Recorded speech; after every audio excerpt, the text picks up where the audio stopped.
नमस्कार साथियों, स्वागत है आपका एक बार फिर से आपके अपने चैनल वेदांत लर्निंग पॉइंट पे।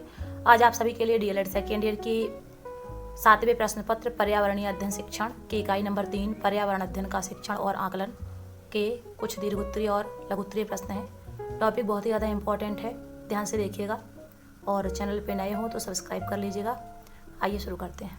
पहला प्रश्न है इसमें, पर्यावरण अध्ययन की उन शिक्षण पद्धतियों की विवेचना कीजिए जिनके प्रयोग से बालकों के दृष्टिकोण में परिवर्तन लाया जा सकता है, अथवा पर्यावरण अध्ययन की प्रमुख शिक्षण पद्धतियों का संक्षेप में वर्णन कीजिए। पद्धति से क्या आशय है? पर्यावरण शिक्षण की विभिन्न पद्धतियां कौन कौन सी हैं? शिक्षण पद्धति से आशय, प्रत्येक शिक्षक किसी इकाई, उप इकाई या पाठ प्रसंग के शिक्षण में अपने विषय के शिक्षण की किसी सैद्धांतिक विधियां या पद्धति को अपनाता है, परंतु वह अपने शिक्षण को एक से अधिक प्रभावशाली तथा उपयोगी एवं फलदायी बनाने की दृष्टि से किसी सैद्धांतिक विधि को अपनाते हुए उसके अंतर्गत कुछ विशिष्ट क्रियाएं करता रहता है। इस प्रकार किसी विषय के शिक्षण के समय अपनाई जाने वाली क्रियाओं को शिक्षा की शब्दावली में अध्यापन विधा या शिक्षण पद्धति कहा जाता है। पर्यावरण अध्ययन संबंधी शिक्षण पद्धति की उपयोगिता।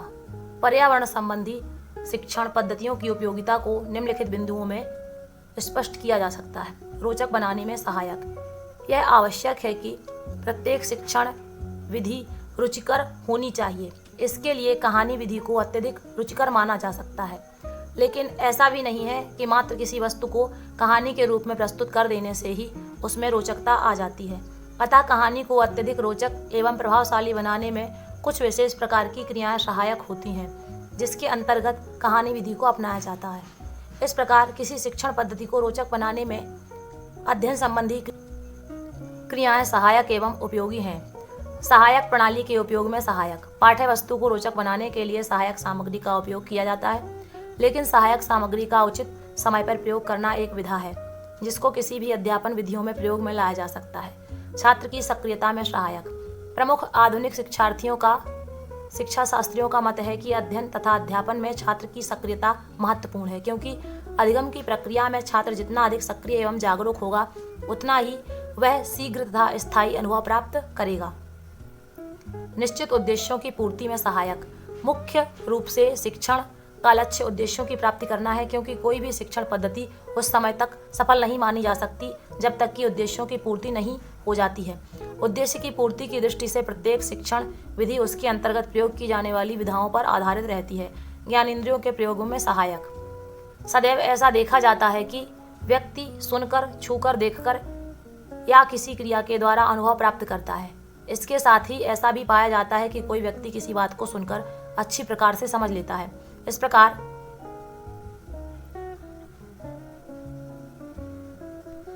उसके अधिगम की गति तेज होती है तथा उसका इस तरह होने वाला अर्जित ज्ञान स्थायी होता है। पर्यावरण अध्ययन की शिक्षण पद्धति की आवश्यकता। पर्यावरण अध्ययन के लक्ष्यों की प्राप्ति औपचारिक तथा अनौपचारिक रूप में शिक्षण विधियों के माध्यम से ही की जा सकती है। इसमें सैद्धांतिक एवं व्यवहारिक दोनों ही पक्ष होते हैं, इसलिए शिक्षण पद्धतियों का क्षेत्र अधिक व्यापक एवं विस्तृत है। इसके उद्देश्यों में भी निरंतरता होती है, इसलिए शिक्षण पद्धतियां प्राथमिक स्तर से उच्च शिक्षा के स्तर तक प्रयुक्त की जाती हैं। पर्यावरण अध्ययन में शिक्षक की महत्वपूर्ण भूमिका होती है। विभिन्न स्तरों पर पर्यावरण अध्ययन की शिक्षण विधियां। विभिन्न स्तरों पर पर्यावरण अध्ययन शिक्षण की विधियां निम्नलिखित हैं। प्राथमिक स्तर पर पर्यावरण अध्ययन शिक्षण की विधियां। प्राथमिक स्तर पर पर्यावरण अध्ययन शिक्षण की विधियां निम्न हैं: निरीक्षण विधि, नाटकीय विधि, खेल विधि, योजना विधि, शैक्षिक पर्यटन विधि। माध्यमिक स्तर पर पर्यावरण अध्ययन की शिक्षण विधियां: व्याख्यान विधि, प्रश्नोत्तर विधि, योजना विधि, नाटकीय विधि, शैक्षिक पर्यटन विधि। उच्चतर माध्यमिक स्तर पर पर्यावरण अध्ययन की शिक्षण विधियां: व्याख्यान विधि, सर्वेक्षण विधि, प्रयोगात्मक विधि, सामूहिक वाद विवाद विधि, क्रियात्मक अनुसंधान विधि। उच्च स्तर पर पर्यावरण अध्ययन की शिक्षण विधियां: कार्यशाला विधि, व्याख्यान विधि, सर्वेक्षण विधि, प्रयोगात्मक विधि, शैक्षिक पर्यटन विधि। पर्यावरण अध्ययन की शिक्षण विधियां: पर्यटन या भ्रमण विधि। पर्यावरणीय अध्ययन शिक्षण में भ्रमण विधि का अपने आप में एक विशेष महत्व है, क्योंकि छात्र विद्यालय में कक्षा में केवल पुस्तकीय ज्ञान ही प्राप्त करते हैं तथा वे बाहर संसार की यथार्थता के ज्ञान से वंचित तथा अनभिज्ञ रह जाते हैं। इस दोष को ही दूर करने के लिए आज भ्रमण को एक विशेष विधि के रूप में प्रयोग में लाया जाता है। इस विधि के द्वारा छात्र प्रत्यक्ष रूप से स्थानीय वातावरण के प्रत्येक बात को सूक्ष्म रूप में अध्ययन कर सकता है। भ्रमण विधि का सबसे अधिक लाभ छोटे बच्चों को होता है। वे कक्षा से बाहर जाके विभिन्न भौगोलिक तथ्यों तथा प्राकृतिक स्थानों को देखते हैं तो उनमें विशेष उत्साह का संचार होता है। अतः शिक्षक का यह कर्तव्य है कि वह छात्रों को आसपास के पर्वत, नदी, बगीचे, खेत तथा कारखानों आदि का निरीक्षण कराने के लिए भ्रमण का आयोजन करे। वार्तालाप या विचार विमर्श विधि, यह विधि प्राथमिक कक्षाओं के लिए उपयुक्त रहती है। इसके अंतर्गत शिक्षक एवं छात्र के बीच संप्रेषण संभव होता है, जो कि शिक्षण विधि का आधार होता है, क्योंकि संप्रेषण द्वारा ही शिक्षक छात्र के ज्ञान अर्जन में सहायक हो सकता है। यह विधि बड़ी कक्षाओं के लिए वार्तालाप के रूप में विकसित की जा सकती है। वार्तालाप विधि के पद निम्नलिखित हैं। शिक्षक द्वारा उपयुक्त विषय वस्तु का चयन करना, वार्तालाप के लिए चयनित बिंदु का उपयुक्त विधि के द्वारा प्रस्तुतिकरण करना, वार्तालाप का स्वरूप एवं उसका निर्धारण करना, वार्तालाप का सामाजिक वातावरण में सफल संचालन करना, छात्रों को आवश्यक स्रोतों एवं संदर्भों, स्थानों से आंकड़ों को प्रस्तुत करने, सूचनाएं एकत्रित करने संबंधी कार्य करना, निष्कर्ष एवं मूल्यांकन करना, पुनरावलोकन, सार संक्षेप की पुनरावृत्ति करना, गृह कार्य देना। समस्या समाधान विधि, इस विधि के अंतर्गत शिक्षक छात्रों के सामने समस्याओं को प्रस्तुत करता है तथा छात्र सीखे हुए नियमों, सिद्धांतों तथा प्रत्ययों की सहायता से कक्षा में समस्या का हल खोजते हैं। समस्याओं में विभिन्न तथ्य तथा परिस्थितियां होती हैं तथा इसका संकलन इसकी कठिनाई के स्तर को ध्यान में रखकर किया जाता है। प्रत्येक समस्या में नयापन होता है, जिसके कारण छात्रों को समस्या का समाधान खोजने में लगातार प्रेरणा मिलती रहती है। इस विधि की सफलता समस्याओं में नवीनता एवं उन्हें निर्माण करने की क्षमता पर निर्भर करती है। समस्या समाधान विधि के पद निम्नलिखित हैं। समस्या में दिए गए तथ्यों तथा उनके संबंधों को समझना, समस्या का विश्लेषण करना, संभावित हल खोजना, समस्या को प्राप्त करने के लिए सही गणना करना, समस्या का हल ज्ञात करना एवं पुनः जांच करना। प्रायोजना विधि, योजना विधि के मुख्य प्रणेता प्रयोजनवादी शिक्षा शास्त्रीविद ड्यूबी हैं। श्रीमान ड्यूबी ने बालक के शिक्षण में प्रयोगात्मक विधि पर जोर दिया, इसलिए किलपैट्रिक ही इसके जन्मदाता माने गए हैं। किलपैट्रिक के अनुसार प्रायोजना वह सहृदय उद्देश्यपूर्ण कार्य है जिसे लगन के साथ सामाजिक वातावरण में किया जाए। योजना पद्धति पर्यावरण अध्ययन शिक्षण की एक उपयोगी पद्धति है। इससे बालक अपने अनुभव के आधार पर सीखते हैं, वे सक्रिय होकर कार्य करते हैं एवं सीखते हैं, क्योंकि इस विधि में उन्हें स्वतंत्र रूप से सोचने विचारने का अवसर प्राप्त होता है तथा मानसिक एवं शारीरिक विकास होता है। प्रायोजना दो प्रकार की होती है, व्यक्तिगत, सामाजिक। इस प्रकार कक्षा में हम सामाजिक प्रायोजना पर ही जोर देते हैं। प्रायोजना विधि के पद, परिस्थिति का निर्माण करना, योजना का चुनाव करना, कार्यक्रम बनाना एवं उसे सुनिश्चित रूप से क्रियान्वित करना, कार्य का मूल्यांकन, योजना का रिकॉर्ड रखना। क्रियात्मक विधि, इस विधि के अंतर्गत छात्र स्वयं करके निष्कर्ष निकालता है, अर्थात वह स्वयं प्रयोग करता है, निरीक्षण करता है और पुनः परिणाम निकालता है। इससे छात्र सक्रिय रहता है।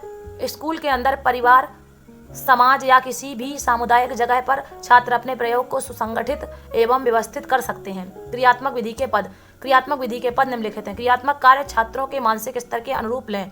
क्रियात्मक कार्य या प्रयोग से संबंधित आवश्यक बातों की पूर्ण जानकारी प्रयोग विधि से पहले ही बता दी जानी चाहिए।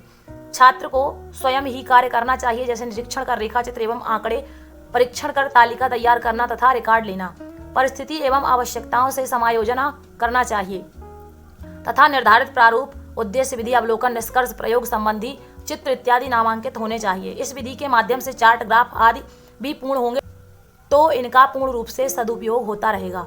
खेल विधि का प्रतिपादन करने का श्रेय जर्मनी के प्रसिद्ध शिक्षाविद श्रीमान फ्रोबेल को जाता है। उन्होंने बालकों की सही स्थिति में विश्लेषण कर विश्वास प्रकट किया कि प्रकृति की अनुपम देन बालक के विकास में अधिक सावधानी रखी जानी चाहिए। यही कारण है कि उन्होंने बालक को पौधे तथा शिक्षक को मालिक की संज्ञा दी है तथा उन्होंने यह कहा है कि शिक्षक का कार्य अपने यहाँ विकास में उचित वातावरण का सृजन करना है।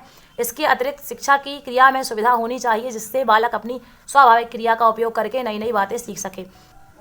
खेल एक स्वयं प्रेरित क्रिया है जिससे आनंद प्राप्त होता है तथा जिसमें इस क्रिया के परिणाम के संबंध में कोई विचार नहीं किया जाता है, क्योंकि यह पूर्ण रूप से ऐच्छिक रहती है एवं इस क्रिया में किसी भी प्रकार का बाह्य दबाव नहीं रहता। निरीक्षण प्रणाली, किसी वस्तु का निरीक्षण या अवलोकन करने में उस पर अवधान केंद्रित किया जाना अति आवश्यक है, अन्यथा वह निरीक्षण नहीं अपितु देखना है। पर्यावरण अध्ययन में निरीक्षण पद्धति के महत्व को निम्नलिखित बिंदुओं के आधार पर स्पष्ट किया जा सकता है। निरीक्षण छात्रों की चिंतन तथा विश्लेषणात्मक शक्तियों को प्रशिक्षित करने का प्रमुख साधन है।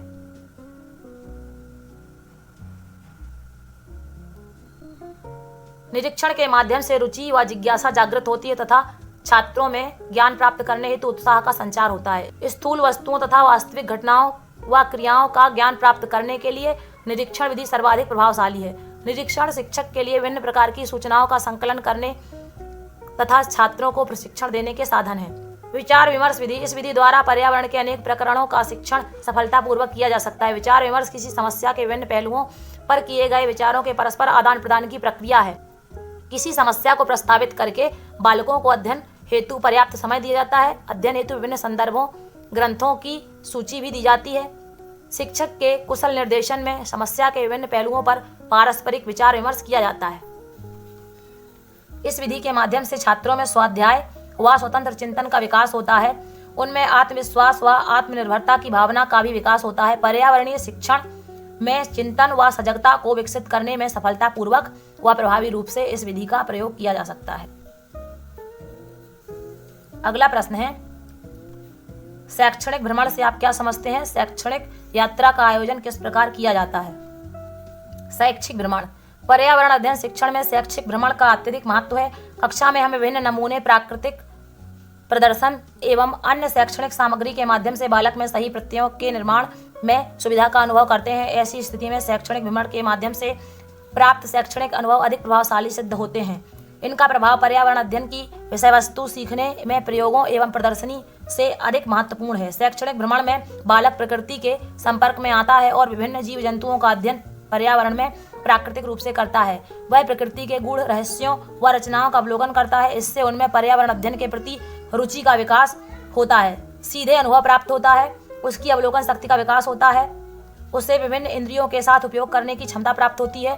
छात्र के मन में ऐसी समस्याएं उत्पन्न होती हैं जिनके प्रति छात्र को कक्षा में प्रेरित नहीं किया जा सकता। कक्षा में प्राप्त सैद्धांतिक ज्ञान का व्यवहारिक रूप से शैक्षणिक भ्रमण के अंतर्गत भ्रमण के विभिन्न स्थलों पर देखने को मिलता है। शैक्षणिक यात्रा का आयोजन, शैक्षणिक यात्रा को प्रभावशाली ढंग से अधिकतम उपयोग अध्यापक एवं छात्रों द्वारा नियोजन पर निर्भर है। शैक्षणिक यात्रा का नियोजन पाठ्यक्रम की आवश्यकता के अनुसार किया जाना चाहिए। आवश्यक नहीं है कि शैक्षणिक भ्रमण के लिए हम छात्रों को कहीं दूर ले जाएं, बल्कि पास के स्थलों पर भी आवश्यकता अनुसार भ्रमण के लिए जा सकते हैं, जैसे कोई बाग, खेल, दुग्धशाला, अस्पताल, वाटर वर्क्स, सीवर स्टेशन आदि देखने के लिए जाया जा सकता है। शैक्षणिक यात्रा के नियोजन के पश्चात यात्रा की तैयारी आवश्यक है। छात्रों को यात्रा की सफलता के लिए आवश्यक सभी बातें पहले से अवगत करा देनी चाहिए, जिससे कि वे मानसिक रूप से तैयार रहें। यात्रा पर कहाँ जा रहे हैं, किस प्रकार जाएंगे, क्या उद्देश्य है, भोजन की क्या व्यवस्था रहेगी, पीने के पानी की क्या व्यवस्था रहेगी, क्या अध्ययन करना है, किस प्रकार अध्ययन करना है आदि स्पष्ट निर्देश छात्रों को पहले से ही दे दिए जाने चाहिए। यात्रा की तैयारी के पश्चात यात्रा का क्रियान्वयन उपयोगी है। यात्रा के मध्य अध्यापक द्वारा प्रभावशाली निर्देशन यात्रा के उद्देश्यों की प्राप्ति में सहायक है। छात्रों का ध्यान अध्ययन किए जाने वाले बिंदुओं की ओर अध्यापक आकर्षित करता है। छात्रों को वांछित सूचना अध्यापक को प्रदान करनी चाहिए। परिचर्चा से आप क्या समझते हैं? परिचर्चा की विभिन्न योजनाएं, परिचर्चा में चर्चा और वाद विवाद तकनीकों का भी प्रयोग किया जाता है, किंतु संगोष्ठी में ये दोनों बातें संगठित वार्तालाप के रूप में संपन्न की जाती हैं।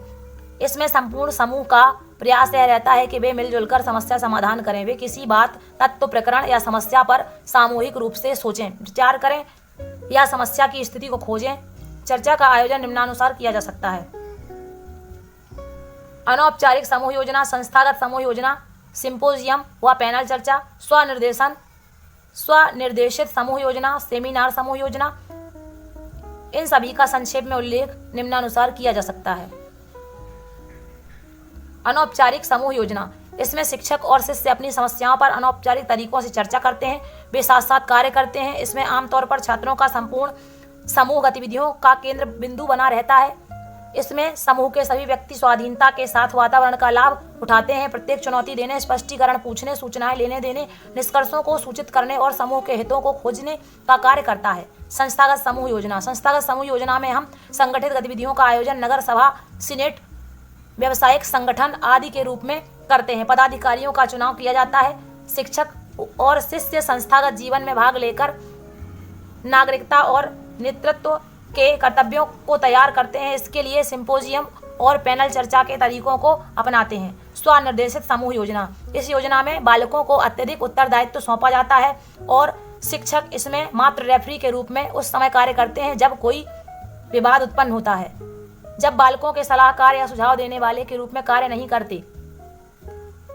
आयोजन व संगठन का संपूर्ण उत्तरदायित्व बालकों को ही निर्वाह करना पड़ता है। उपर्युक्त यह विधि हाई स्कूल और उच्च कक्षाओं के लिए प्रारंभिक कक्षाओं की अपेक्षा कहीं उपयुक्त है। यह विधि बालकों में किसी कार्य का आयोजन, संचालन व उत्तरदायित्व निर्वहन करने की शुरुआत करने तथा स्वाधीनता के अवसरों का प्रयोग करने के लिए सदैव वृद्धिशील अवसर प्रदान करने में बहुत उपयोगी मानी जाती है। सेमिनार समूह योजना, यह प्रविधि भी महाविद्यालयीन व विश्वविद्यालयीन छात्रों के लिए उपयोगी होती है। इसका प्रयोग उच्चतर माध्यमिक शालाओं में कभी कभी होता है।